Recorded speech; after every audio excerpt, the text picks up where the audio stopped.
আজ আমরা জানব বৈরাগী বাজারের নামকরণের গল্প। বৈরাগী বাজার শুধু একটি বাজারের নাম নয়, যেন একটি সময়ের কথা, একটি এলাকার পরিচয়। নামটা শুনলেই যেন এক ধরনের পুরনো দিনের গন্ধ মেখে আসে। আর তাই আজ আমরা জানব এই বাজারের নামকরণের পেছনের গল্প। দিনাজপুরের এই বৈরাগী বাজার এখন অনেকের পরিচিত। বাজারে প্রতিদিনই জড়ো হন নানা বয়সের মানুষ। কেউ আসেন পণ্য কিনতে, কেউ বা বিক্রি করতে, আবার কেউ আসেন শুধুই আড্ডা দিতে, গল্প করতে। তবে নামটি কেন বৈরাগী বাজার? শুধু এই প্রশ্নটাই জাগায় কৌতূহল। চলুন স্থানীয় প্রবীণদের সাথে কথা বলি। 25 বছরকার সাধনা মানে কেন বৈরাগী ছেলে চেয়ারম্যানই করতো 5 ইলেকশন। এরপরে তার বাবা আছে খুব তো এইখানে এই বাজারেই মনে কেন তার দাম। ওরাই বাজারটা মনে কেন করে যে মানে একটা দুইটা দোকান হইতে হইতে মনে কেন আস্তে আস্তে ওই নাম পড়ে গেলে যে আর কী নাম দিব, বৈরাগীর বাজারেই নাম দিই।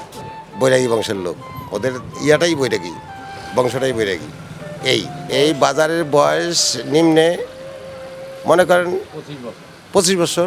না, মারা গেছে উনি। আর তার ছেলে সন্তানরা চেয়ারম্যান আছে বাসিয়া। হাট বাজারটা আমরা তো ওই সামনে আগে বড় হাট গোলাপগঞ্জ করতাম। এইখানেও মানে কেন এখন গোলাপগঞ্জে মরে এখন মানে কেন বছর গেলে মরে মানে কেন একটা করে দাম হয়, বাজার হয় এরকমভাবে। এখন বাজার বড় বাজারটা মানে কেন ওরকম আর নামি দামি নাই। এখন ওই ছোটো ছোটো বাজারেই মানে কেন এখন মানুষ খরচপাতি করে। প্রায় মানে কেন বাসায় বাসায় মানুষ দিয়ে আসে। আবাদি জমি ছিল এই যে এগুলা মানে কেন এই যে স্কুল হয়েছে।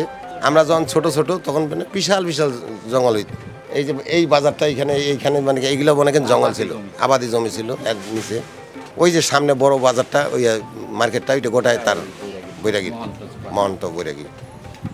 এই যে সামনে বড় হাট হাফ কিলো উনি বিগত 25 বছর একটানা চেয়ারম্যান করে গেছে, 5 বারকার চেয়ারম্যান। মর ওই যে ওই ঘরটা শুরু। আমরা তো বুঝের পর থেকে দেখতেছি ওরা খুবই ভালো, সবাই চাকরিজীবী। মাস্টার চেয়ারম্যানের মানে কেন মাস্টার ছেলে মেয়ে বউ মেয়ে সবাই ওরা মানে কেন চাকরিজীবী, ভালো লোক। আর এখন বয়স হয়ে গেছে, এখন মানে কেন শেষের পথে এই বৈরাগীও। নাম যেমনই হোক, বৈরাগী বাজার আজ শুধু একটি বাজার নয়, এটি মানুষের জীবনের অংশ, একটি ইতিহাসের স্মারক আর একটি এলাকার আবেগ। আজও বাজারটিতে গেলে শোনা যায় সেই পুরনো দিনের গল্প, দেখা মেলে পরিচিত মুখ আর টের পাওয়া যায় ঐতিহ্যের ছোঁয়া।